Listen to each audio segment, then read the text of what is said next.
Bien bonjour, les étudiants de baccalauréat, les étudiants de spécialité scientifique. Bonjour ou bien bonsoir. Dans cette vidéo, on va étudier ensemble une leçon très importante de programme de ministre de l'Éducation nationale, qui est les ondes progressives. Donc, qu'est-ce qu'une onde? Quelles sont les caractéristiques qui caractérisent cette onde et quelles sont les différentes ondes possibles?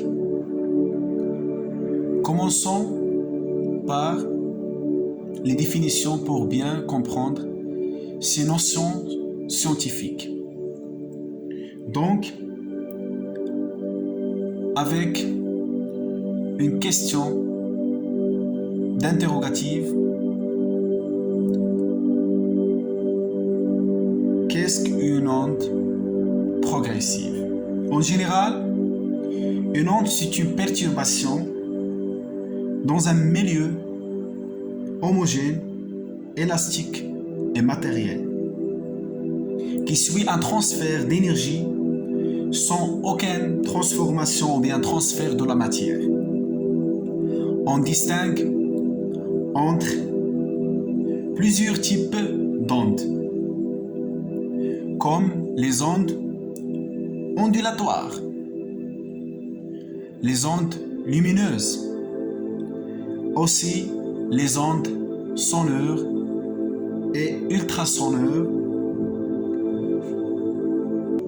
Mais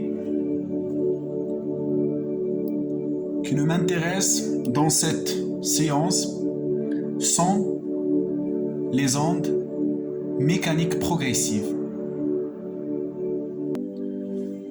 Donc, qu'est-ce qu'une onde mécanique progressive?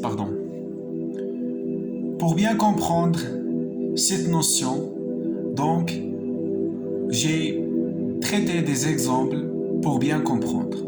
Commençons par le premier exemple, donc la propagation des déformations le long de différents supports. On a un ressort à l'état initial, comme vous voyez, donc se trouve à un état, mais après sa déformation, donc il y a un changement. Et aussi on a situé un poids matériel A, donc, et son déplacement sur une ficelle ou bien une corde selon un sens. Donc, il s'agit d'une onde mécanique progressive qui se propage sur la corde. Et aussi concernant la déformation de ressort. Donc le ressort, elle est tranquille, en équilibre, mais à un instant, elle change sa taille. Qu'est-ce qu'une onde mécanique progressive?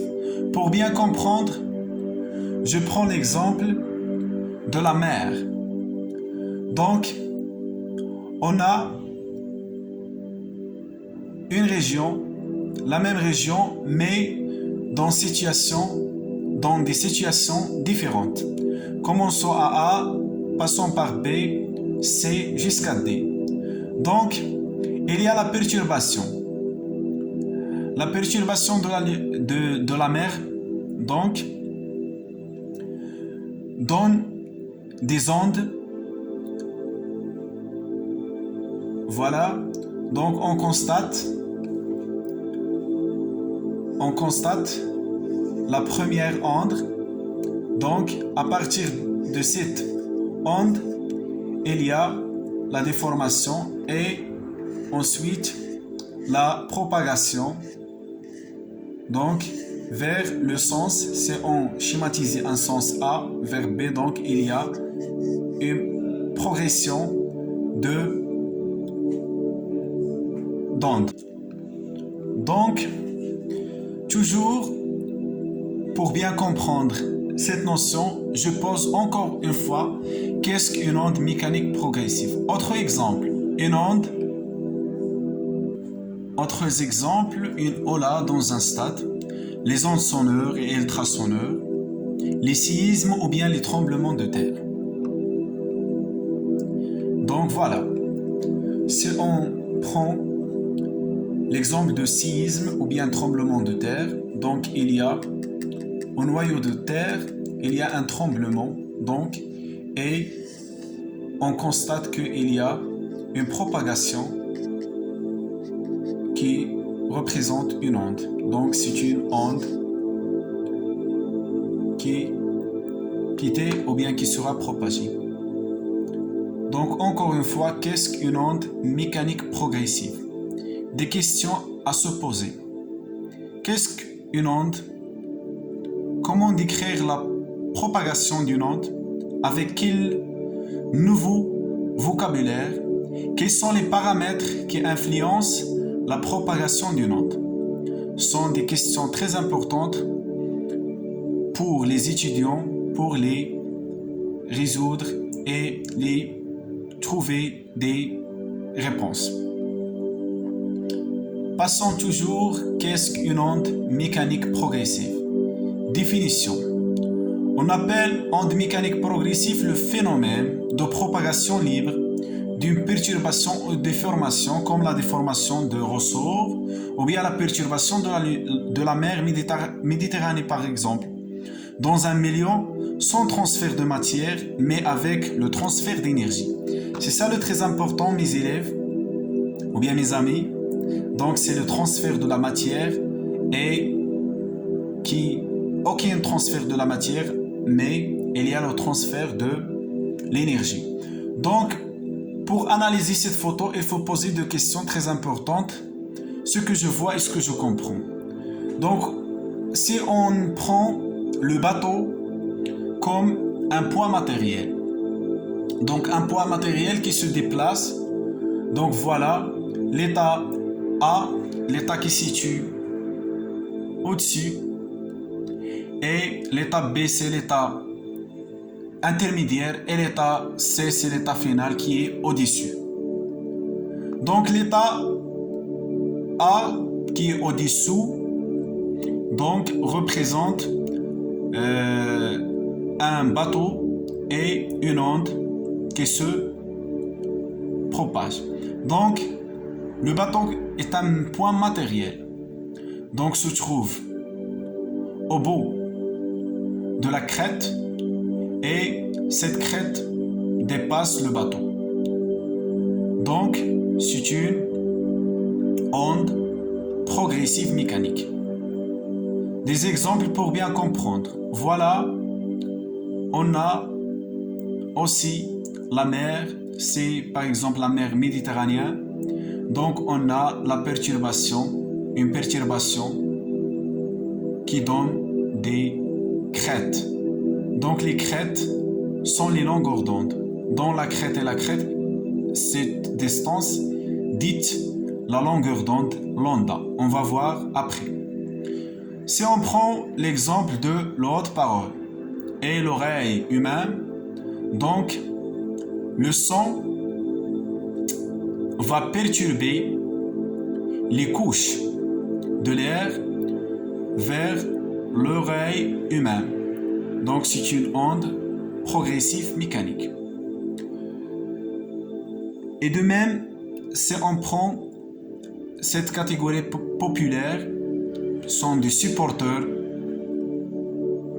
de football par exemple, donc ils ont créé une onde à partir de leur son. Toujours avec la question, qu'est-ce qu'une onde mécanique progressive? Donc on distingue entre deux types d'ondes progressives mécaniques. Commençons par la première qui est onde transversale et longitudinale. Donc, toujours la même définition concernant ces deux ondes, soit transversales ou bien longitudinales.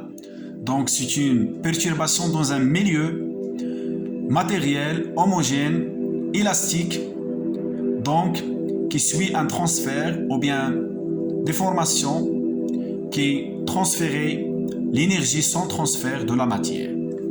Mais il y a une distinction entre l'onde transversale et l'onde longitudinale. Onde de formation le long d'une courbe. Si on a la perturbation, on constate que le sens de perturbation et le sens de propagation sont perpendiculaires, c'est-à-dire il y a un angle rectangle de 90 degrés. Donc, cette propagation est une propagation d'une onde progressive mécanique transversale. Voilà la distinction. Donc, je résume. Lorsqu'on a le sens de la direction de propagation qui est perpendiculaire à la direction de perturbation, cette onde sera une onde transversale. Donc, le déplacement de la perturbation s'effectue perpendiculairement à la direction de propagation. C'est une onde transversale. Toujours avec la question, qu'est-ce qu'une onde mécanique progressive? Onde de déformation, compression le long d'un ressort. Donc voilà la compression d'un ressort. Donc on peut réaliser ces expériences, sont des expériences à la portée de n'importe quelle personne. Donc si on l'a déformé ce ressort, on trouve que la direction de la perturbation et la direction de propagation sont les mêmes. Donc, c'est-à-dire sont parallèles. Ce déplacement est une perturbation s'effectue en direction parallèlement. C'est une onde longitudinale. Donc voilà mes chers étudiants, la distinction entre les deux ondes mécaniques progressives caractéristiques par longitudinale et transversale. Donc toujours avec la question, qu'est-ce qu'une onde mécanique progressive? Vitesse et retard de l'onde. Vitesse de propagation. Donc par définition, c'est le rapport de la distance d que parcourt l'onde par le retard delta t auto mise par l'onde pour parcourir d. C'est-à-dire on a deux positions. On a deux positions A et position B. Donc entre ces deux positions, c'est l'écart de distance D. Par la définition classique qu'on a vue au collège, donc V, c'est la vitesse, c'est le quotient ou bien la division de la distance sur le temps. Donc, sans oublier les unités en système national ou bien international, donc la vitesse en mètres par seconde ou bien seconde, mètre seconde moins 1, et la distance en mètres et le temps en secondes. B, le retard. Le retard taux ou bien delta t, c'est la durée mise par l'onde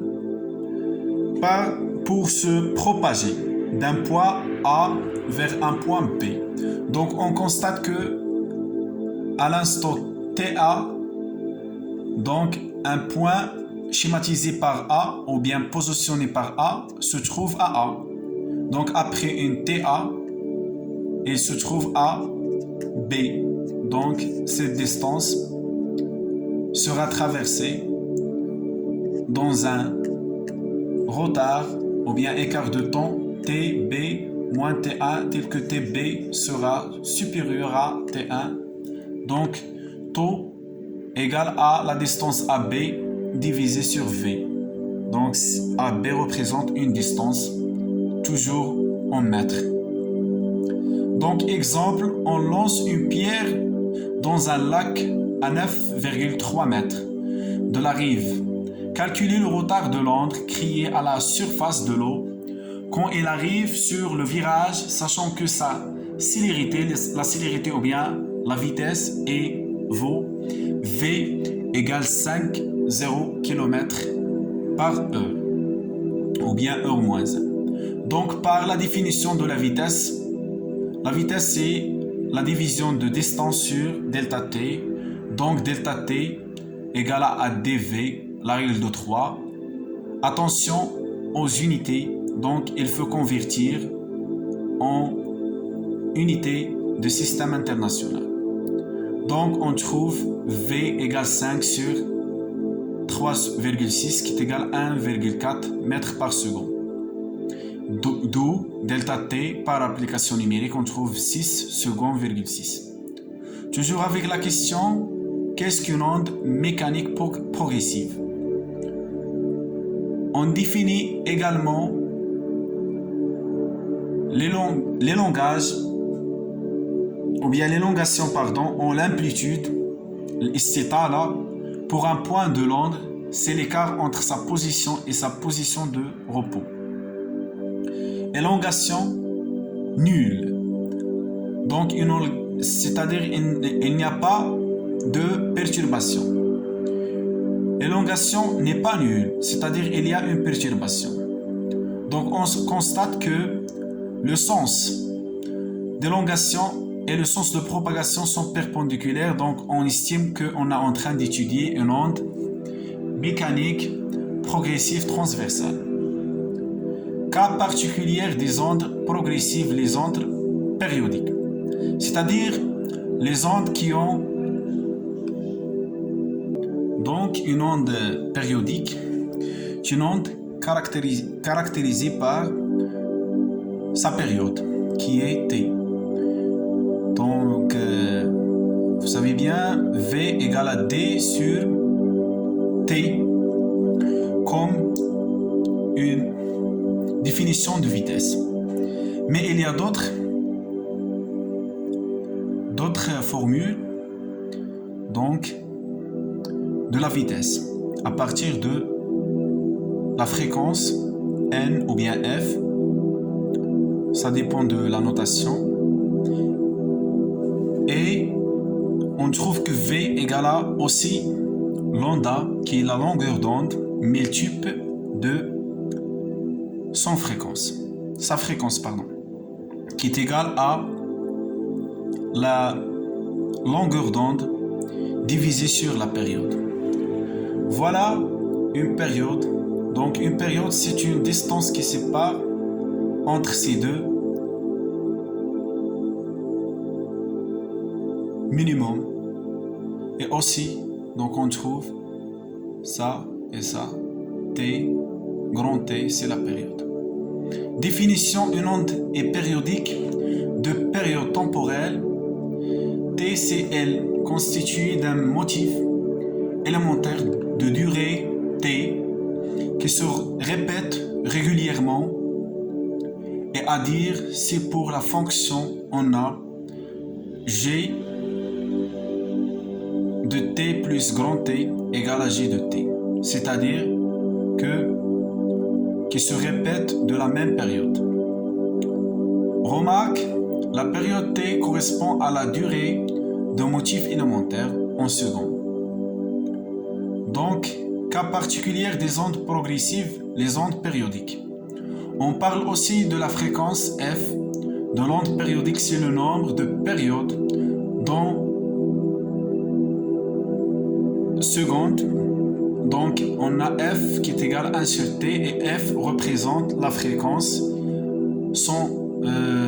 avec en hertz ou bien en secondes moins 1. Exemple, déterminer la fréquence d'une onde de période égale à 1,5 millisecondes. Donc en appliquant cette formule, une formule connue, donc f égale à 1 sur t, donc on a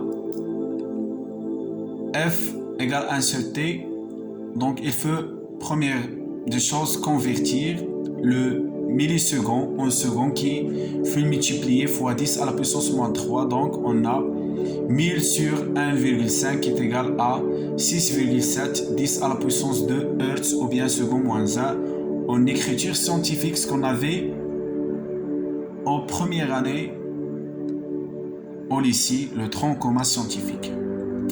l'écriture scientifique.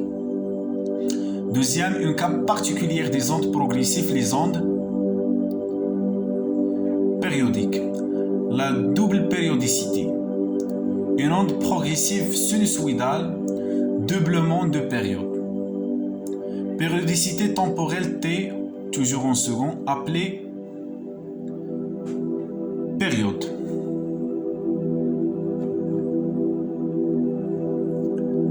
Donc, on a l'élongation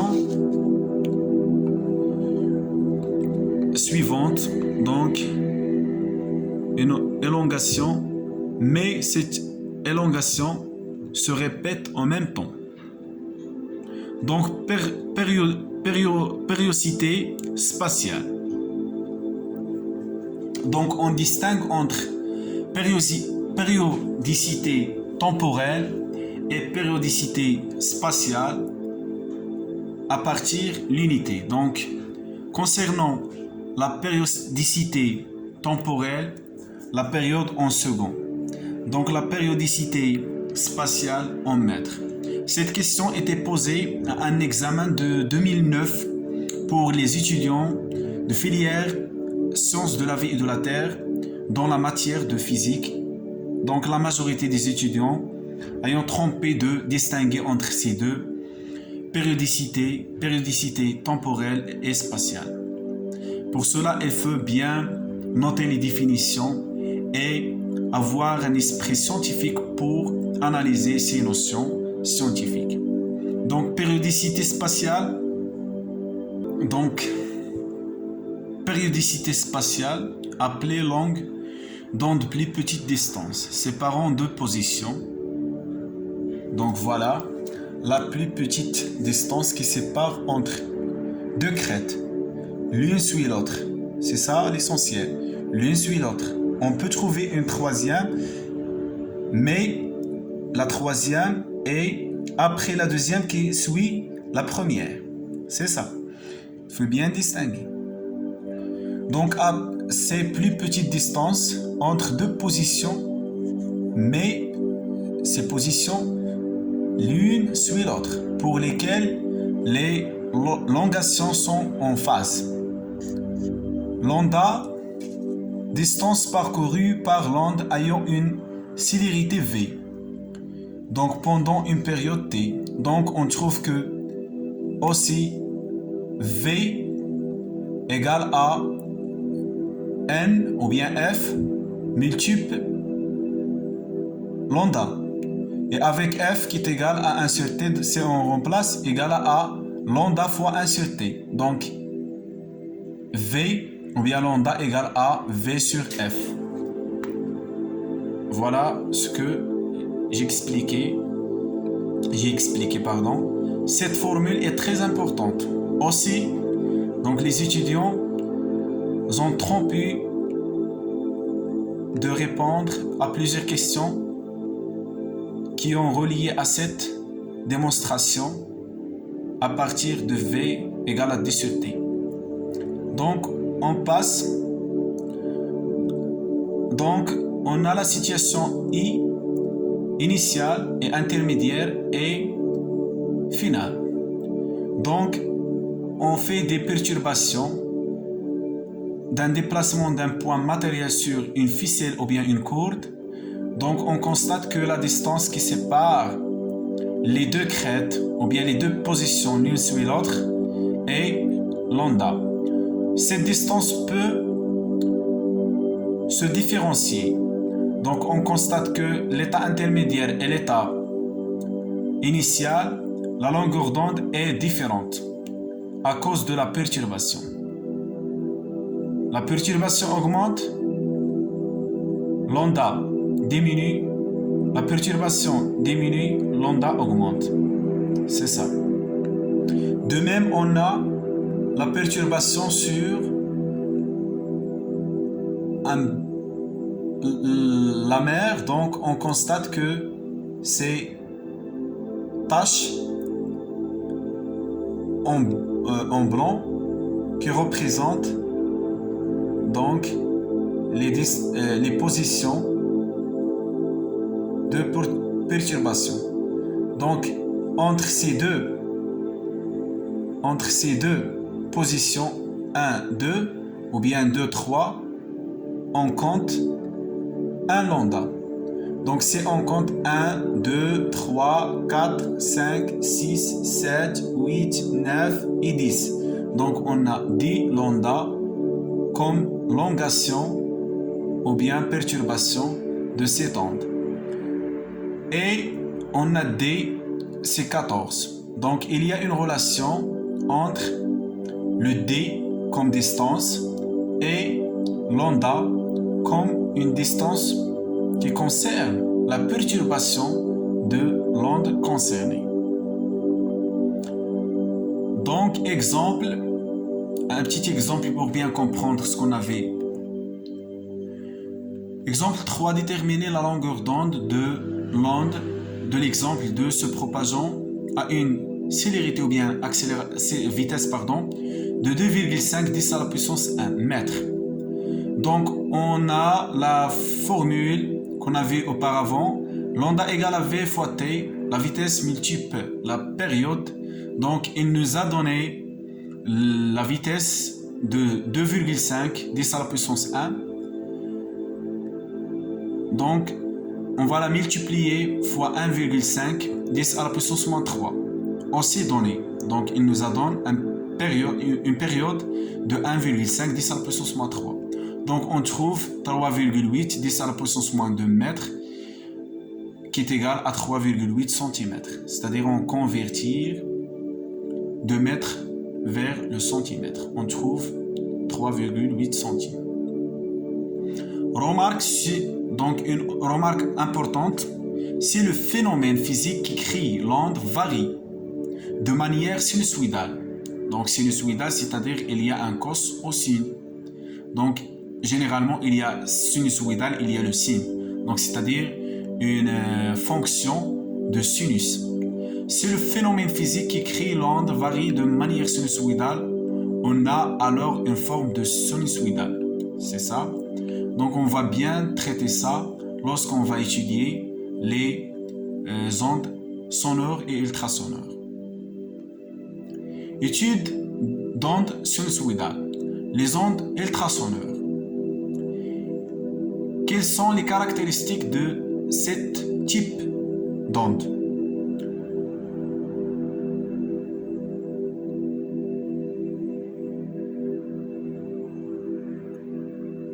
Donc, fréquence de ondes ultrasonores.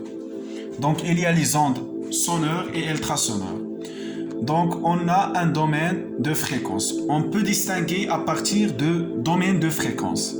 Donc, dans un domaine de 20 Hz jusqu'à 20 kHz, il y a le son audible, c'est-à-dire des ondes sonores.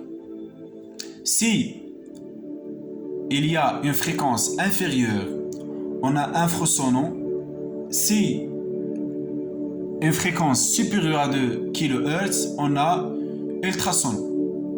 Donc, c'est-à-dire, voilà le domaine qui nous intéresse.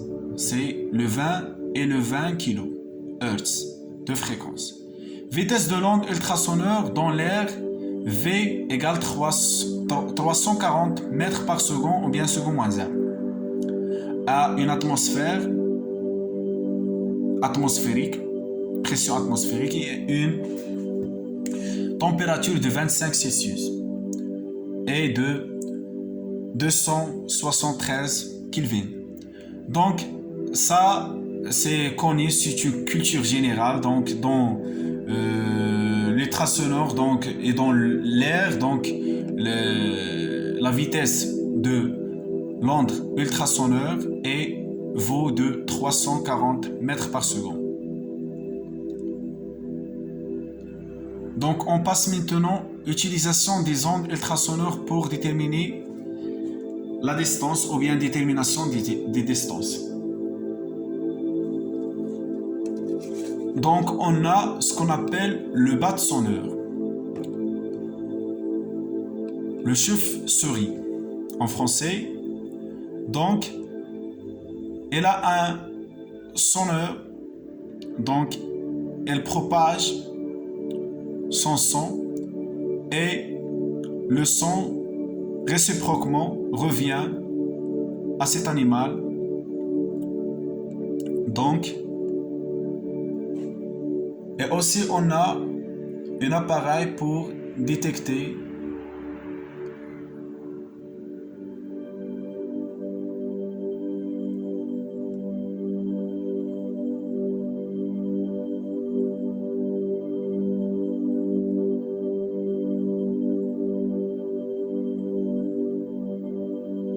donc avec une animation sonore.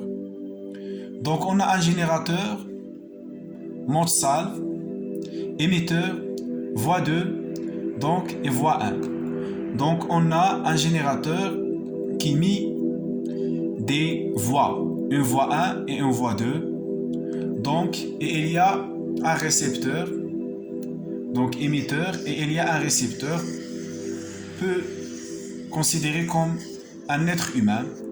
Donc voix 1 et voix 2, puisque l'émetteur et récepteur sont